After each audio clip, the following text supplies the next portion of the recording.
to Chelsea Watego in Meanjin, Brisbane now. Professor, to you, the Prime Minister says he still has plenty of hope that we can continue to write the next chapter. How do you think Aboriginal and Torres Strait Islander people are feeling tonight after hearing the Prime Minister's words there?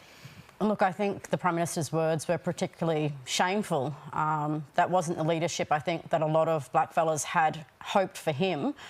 I feel for the blackfellas who have been betrayed by hope through this whole campaign, who have vested their hearts and hopes in everyday Australians to recognise them, even with an advisory body with no power.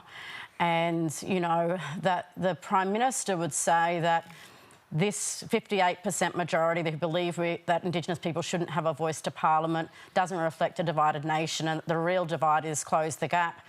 These two issues are directly related. That everyday Australians believe that Indigenous peoples don't deserve such a moderate concession.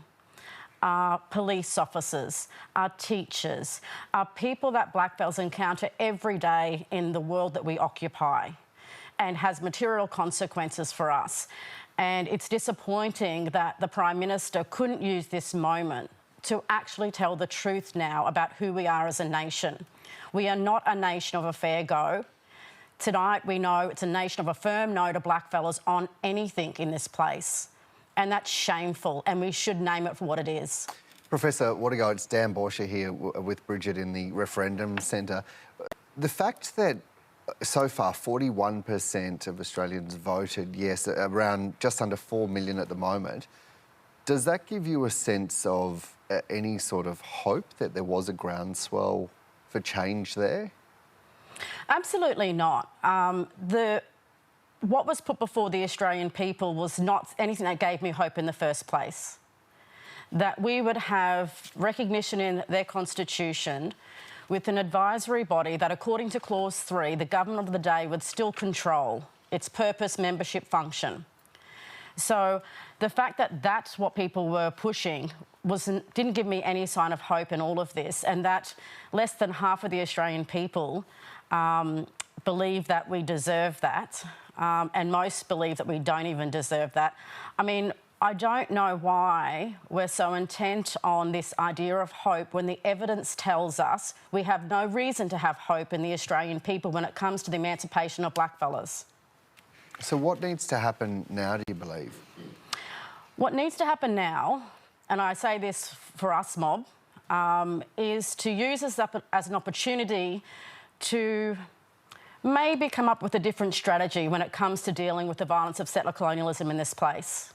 And maybe we retire hope, and maybe we think about fighting on different grounds. What's been frustrating in the conversation here, and what the Prime Minister reiterated tonight, was that this is about Indigenous disadvantage. The Black Sovereign No position has been focused on our unique rights as First Nations peoples. I think we need to change the battleground here in terms of what we're fighting for. We're not fighting to be the problem to be solved. We're arguing for our unique rights as First Nations peoples. And we need to do more fighting and less hoping in achieving anything for our people.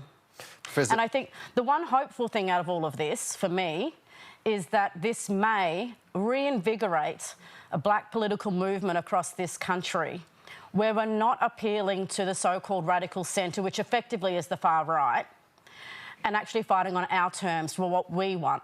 Because the Australian people have shown us that even the most moderate concession in which they have the ultimate power over us, they still don't think we're deserving of. Professor Watego, I'll have to leave there. Thank you so much for joining us tonight. I do appreciate your time.